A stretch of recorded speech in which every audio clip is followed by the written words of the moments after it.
If you're from the UK, you probably want to leave the UK as soon as possible because every rich person in the United Kingdom is trying to leave the UK. And there are pretty good reasons, because if you take a look at the numbers, thousands of millionaires, ultra rich people, all of them are packing up and leaving the UK for the good. And if you want to know why, that's exactly what we'll find out in this video. You've probably seen headlines such as millionaires are abandoning the UK, or millionaires are fleeing Britain in their thousands. And that's absolutely true, because if you go to 2023, 4,500 millionaires or ultra rich people have left the UK. Now think about that for a moment. Like for every 1,000 person or for every 10,000 people, we have one ultra rich person. Not just ultra rich person, but probably a millionaire. So if one millionaire leaves the United Kingdom, that's like 10,000 or 20,000 average person leaving your country. But the statistics does not stop there. If you take a look at the numbers for 2024, we are going to have a total of 9,500 very rich people leaving the UK. So I want you to ask yourself a very simple question. Like, why would so many rich people leave the United Kingdom? What is the motivation behind that? What is the reason that is driving them out of the United Kingdom? I mean, think about that. The United Kingdom is not some poor country out there. It's one of the richest countries in the world. It was the former empire that controlled the world before the United States took over. And in order to answer that question, we have to do something very different. We have to ask ourselves a very simple, different question that will give us all the answers. Like, why all these rich people went to the UK in the first place, right? Like, if we know the reasons why so many rich people actually came to the United States, to the United Kingdom, then we can find out what happened to those reasons that brought the rich people in the first place. Because if you go back like 5, 7, or 10 years ago, you would never see headlines such as this. Like, they didn't exist at all, because a lot of very rich people from all across the globe would come and settle in the United Kingdom. London was that place where people would literally come to live. Even not in the United States, because if you look at the United States, it has different kind of laws that prevents a lot of rich people from across the globe to come and live in the US. Because the US jurisdiction works slightly differently than the British jurisdiction. So what exactly led so many rich people back in the days to come to the United Kingdom? And one of the main reasons behind that was that the United Kingdom was a safe haven for billionaires. And I know that sounds like a joke today, but if you kind of look back at the billionaires that are coming to the United Kingdom, you'll find out that these are billionaires from different countries that made money over there in their respective countries, but then they decided for some reason to come to the United Kingdom, and alongside they brought millions, if not billions of dollars. I mean, one of the richest people in the UK is Roman Abramovich. He's a Russian tycoon and a billionaire whose net worth is around, I don't really remember exactly, but it's something between 10 to 15 billion dollars. Well, of course, if you compare him to somebody like Jeff Bezos or Elon Musk, that's nothing. But worldwide, that makes him one of the richest people on the planet. And unlike, for example, somebody like Jeff Bezos, that guy has all of that money, or probably most of that money in cash somewhere around the globe. But that's just not the Russian billionaires. We also have African billionaires, Asian billionaires. Like a lot of people who made so much money, for example, in China, and they wanted a safe haven where they could actually live comfortably, where they would bring their families, where they will have this safe, decent lifestyle, they would just come to the United Kingdom. Do you know how many people, when the Soviet Union collapsed, we had so many, like a less number of people who actually jumped and took the opportunity and made billions of dollars in the process by privatizing government entities. And in the process, they made so much money and they brought a lot of that money to the United Kingdom. Yes, of course, the United Kingdom kept some of these loopholes in order for these rich people to pay lower taxes, but nonetheless, when a billionaire comes and lives in your country, you have to understand that he's, first of all, going to spend a lot of money, and that already means taxes, but secondly, he will come and buy properties. he will come and buy companies. He will come and invest in businesses. I mean, who was the former owner of Chelsea? One of the most popular and the prominent football teams around the world, not just in the United Kingdom, but literally across the globe. Roman Abramovich. Of course, they forced him to actually sell it because of the situation that we have geopolitically, but that's just one tiny example just for you to understand. You have a lot of Indian billionaires who left India and joined the club in the United Kingdom, particularly in London. So for a long time, for dozens of decades, or for decades, I would say at this point, that the United Kingdom was this place for billionaires to come from across the globe and settle in London and enjoy this lifestyle and spend their billions of dollars. And that's because the UK has created a law that would allow these individuals to come to the UK and only pay taxes on the money that they will bring to the United Kingdom, and they won't pay taxes on the money that they are making outside. So you have a billionaire who is making a lot of money, for example, in India or Russia or Brazil, and then he goes to the United Kingdom and lives in the UK. So all the money that he's making, for example, in all of those countries, he doesn't even have to tell the government that he's making so much money out there. He will only inform the government and pay taxes only on the money that he's going to bring to the United Kingdom. So if most of that money, if let's say 70 to 80 or 90% of that money goes to some offshore account in a Caribbean island, nobody really cares. The British government would say, like, we don't care. And that's why, if you kind of look, there are a lot of documentaries about the dark side of London, where you have a lot of dirty money that came into London. I know that the terminology, that calling it dirty money, sounds a bit, oh, we have to be politically correct. But if you think about it, a lot of money is dirty in the world, right? And if that money came to the United Kingdom, it boosted the UK government, it boosted the UK economy. Now, I'm not trying to justify something, I'm just stating some facts, and however you accept those facts is absolutely up to you. And this law that they have created existed for 200 years. So if you have a law that existed for 2 centuries, think about that for a moment. 200 years ago, they passed this law, and for 200 years, people came to the United Kingdom from everywhere, from Europe, Russia, Brazil, India, China, and every other corner of the world, because the UK simply was the safe haven for them. And 74,000 people, as of today, live in the United Kingdom with this status, where they are super rich, but they're not British citizens, but they live in the United Kingdom, and their businesses are making money all across the globe, and they don't have to pay taxes on the money that is made outside the United Kingdom. Now, the second reason that made the UK so different from every other country in the world is the political stability. If you are making money, one of the main things you want for yourself is that there is a political stability, and you know that the government is not going to collapse tomorrow, and the government that you are in the country that you're living in, and the government has pretty good access to all across the globe. If that's the case, then that's the country you want to live in. But if you have like a chaotic government that can't really fix itself, then you're worried, because what will happen tomorrow? How am I supposed to live my life? How am I supposed to do business? How am I supposed to trust this government? And the relationship, for example, of the between the UK and the US are one of the best relationships between the two countries. And the United Kingdom is the closest ally of the United States, and that's something everybody loves who lives in the United Kingdom, because they don't have to follow the US jurisdiction. At the same time, they can be confident that the United States is on their side. The second best thing was that because Britain or the United Kingdom was part of the EU, it allowed people who have residency, for example, in Britain, they would freely travel to European Union. They would just fly to Paris, to Amsterdam, to Italy, wherever they want to go. And if they wanted to do some business activities across Europe, they wouldn't really mind, because I mean, it's so easy. As long as you're a resident of the UK, you can easily just travel to every corner of the European Union.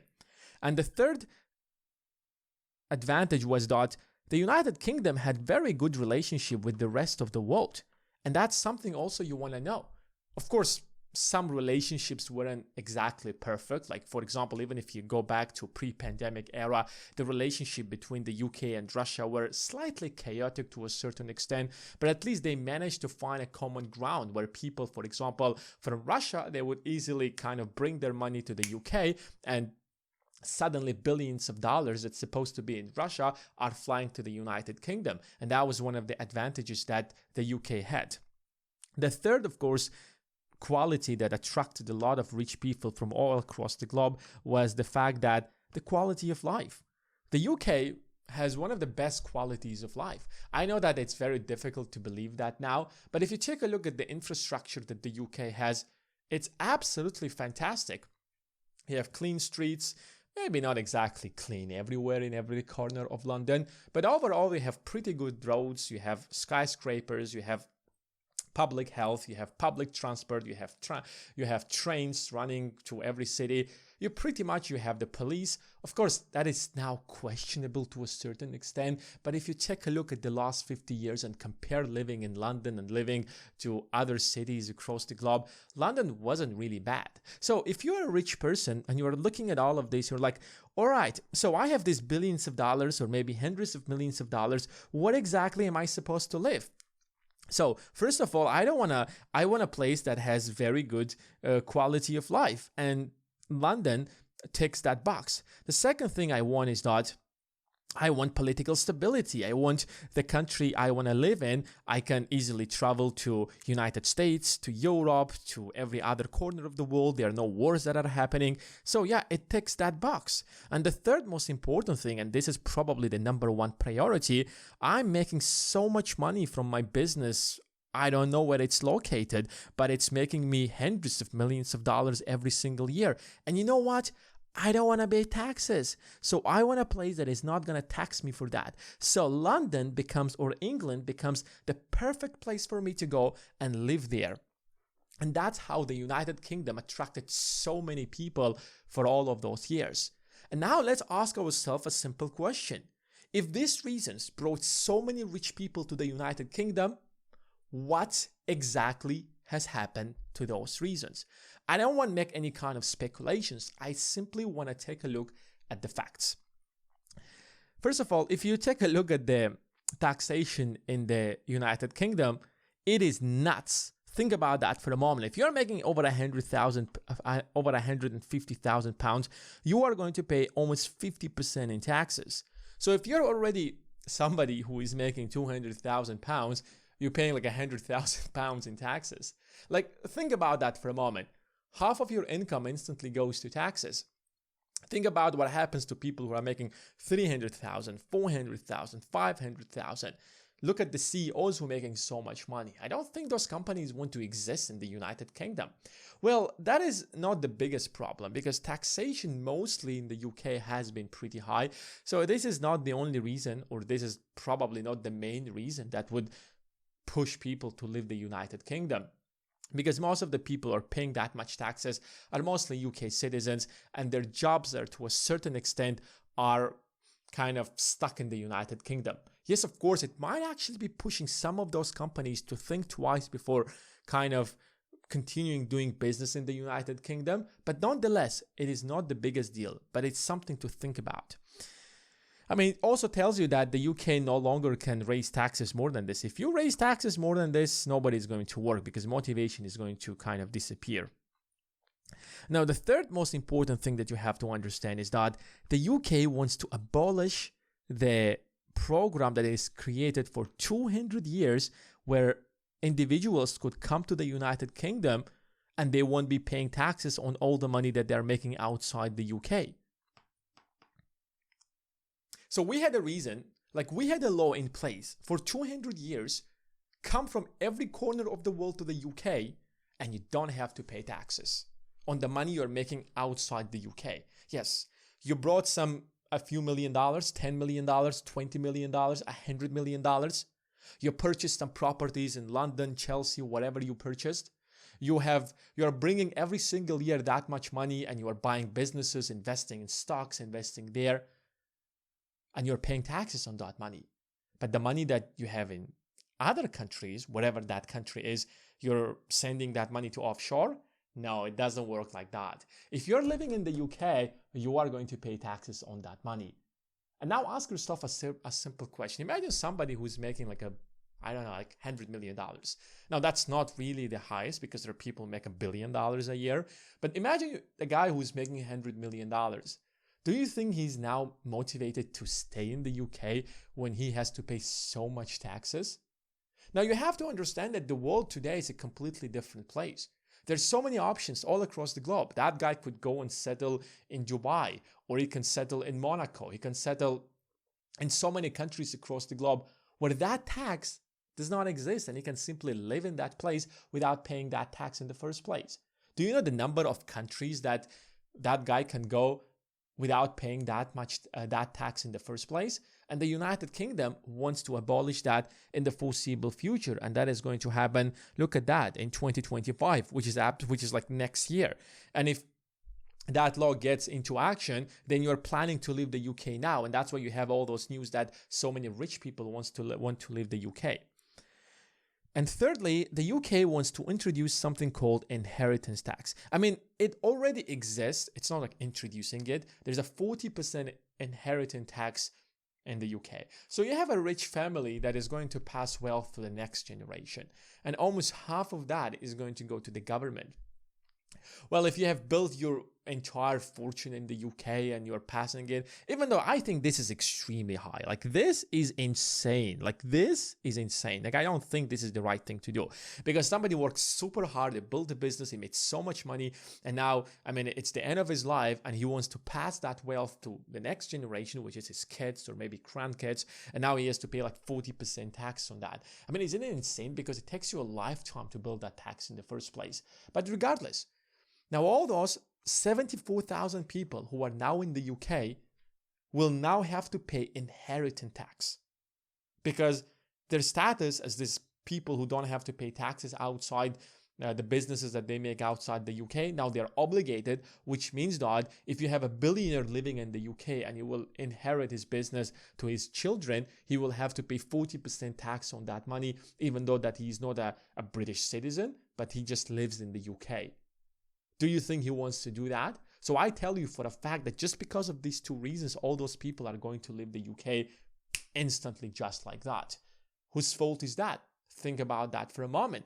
I know that we can make a very good argument that no, we have to make equal taxation. We need rich people to pay their fair share of taxes. But think about that. There are so many options all across the globe. Like, who would stay in the UK when they have to pay? I mean, you have to pay over $200 million in taxes. Would you stay in the UK? Do you know what kind of lifestyle you can afford?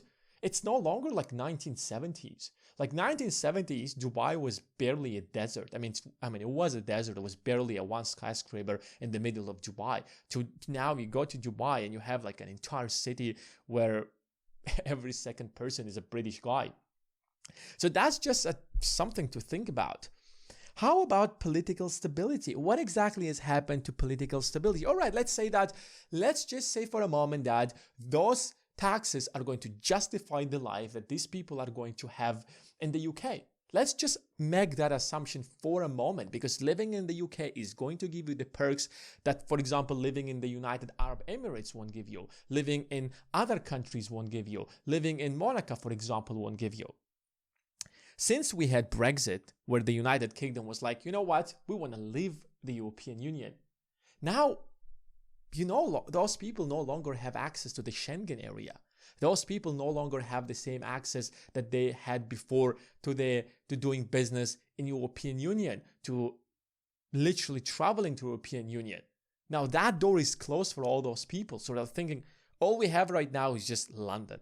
I mean, the entire United Kingdom, but London is literally kind of the main place where these people settle mostly. But that's pretty much about it. So you took their perks out of them, and now you expect them to pay even more taxes. So in the past, they didn't have to pay all those taxes and they had all those perks. Now we got those perks out of these people, but we want them to pay more taxes. We want them to pay like 40% tax, inheritance tax, and all the taxes on the businesses that they're making outside the UK. Now, the second problem is, of course, the British PM is changing every 5 minutes.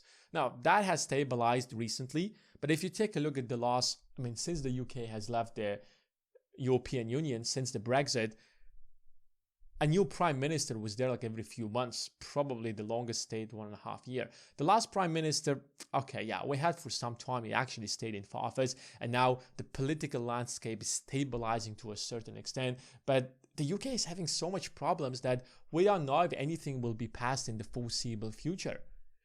So why would these people who can't even predict where the UK politics is going to be 10, 20 years from now stay in the UK?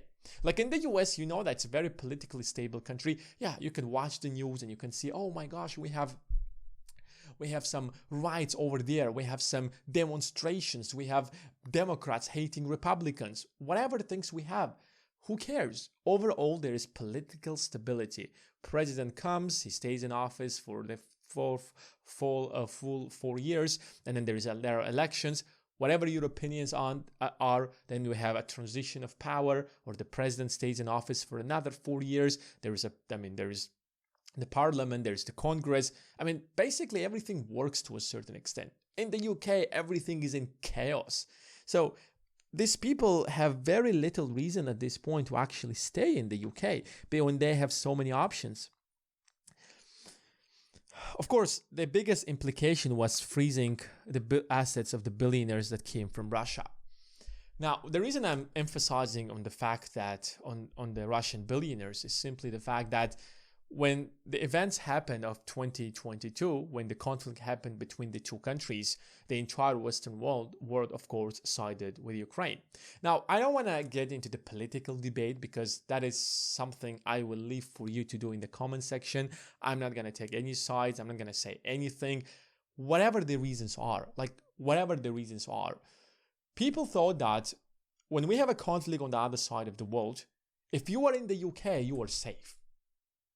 Because we have the Justice Department, we have the laws in place, and all those people should be safe. But then suddenly we have the British government confiscating some of these assets of those billionaires, forcing, for example, somebody like Roman Abramovich to sell his football team to someone else because they don't want a Russian billionaire holding it. Then we have their assets or their bank accounts being frozen, and they had a lot of other problems. And then we have the British government announcing that they will literally freeze Russian government assets that have in any form or shape in British banks. What do you think what kind of message does that send to other rich people from across the globe? Imagine like an Indian billionaire sitting in the UK right now. It's like, if we're going to have a trouble with the UK tomorrow, my business is not safe. I'm not safe. What's going to happen to me? Imagine there is like a political conflict between China and the UK, and then there is like a Chinese rich guy who has business in China but is living in the UK. Do you think he feels safe at this point? Absolutely not. It's like, I'm going to leave the UK before something like that happens. And we know that there are rumors that there could be a potential conflict in Southeast Asia. So all these reasons are forcing, because of the actions of the government, they're sending a clear message to the rich people that you guys are going to pay a very heavy price. Now, you no longer have the tax benefits. You no longer have the perks, the political perks of going to the EU and having all those access. And now you're in danger of actually being your assets being frozen if the British government will have a conflict with your country, with your native country. But how about the quality of life? How the quality of life compares to the rest of the world? Isn't that one of the perks that those people have actually looked into? Well, if you take a look at the Global Competitiveness Report, you will realize that the country, they take a bunch of characteristics, the economy, the infrastructure, the roads, the transport, like everything, and then they compare all benchmarks against other countries, and they want to find out which is the best country to actually live in. And after doing their calculations, Denmark took the first place, Ireland was the second. Of course, we had the Switzerland. Guess where the United Kingdom is? It is at number 29.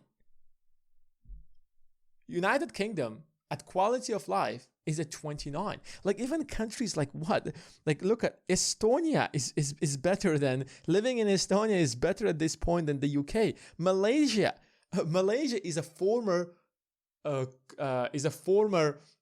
Malaysia was occupied by the United Kingdom for years, for decades. And now quality of life in Malaysia exceeds the quality of life in the United Kingdom. Think about that for a moment. I mean, there's a list of countries, like who would want at this point to go? Like the UAE, Dubai now has a far better quality of life than the UK. No wonder so many people from the UK are leaving the UK and abandoning the UK for Dubai. And now here, what they have is that, what they have is that they have safety. Can I please change the proper color over here? Yeah. So they have safety, they have no taxes, and what? And they have better climate. Of course, I wouldn't really say that the sunny days of Dubai are always great, because sometimes it can go like 47 degrees Celsius, and that is literally not, I wouldn't really say that that's something people enjoy. But overall, it's not literally better in the UK, because in the UK there are like literally months where you don't have the sun at all. So if we make some conclusions out of here, is that we realize that the reasons that brought so many rich people to the UK in the first place, those reasons no longer exist. Those reasons have disappeared. Like the perks are going away. On the other side, taxing them more, and these people have pretty good reasons to leave to other countries because of the competition that have emerged from other countries, where just living in those countries became significantly better than living in the United Kingdom. But that raises a different question, like why would the UK do something like that? Why would the British government do something like that? Don't they understand? Aren't there like smart people out there in the government? These are politicians. They, at least, if you become a prime minister or a minister of transport, minister or prime minister, or the head of the parliament or the mayor or the governor, you probably got to that position because you were smart to a certain extent, right? I know a lot of people disagree with me. I don't even want to go to that discussion, but I will just slightly talk about it. Nonetheless, the main question we want to answer is that what is motivating the British government to actually take some so extreme measures that would force a lot of rich people to leave the United Kingdom? And that has to do that the fact that the British budget is suffering. This is the spending of the British budget since 1970s. And as you can see that for most of the years, the British government has been running a deficit.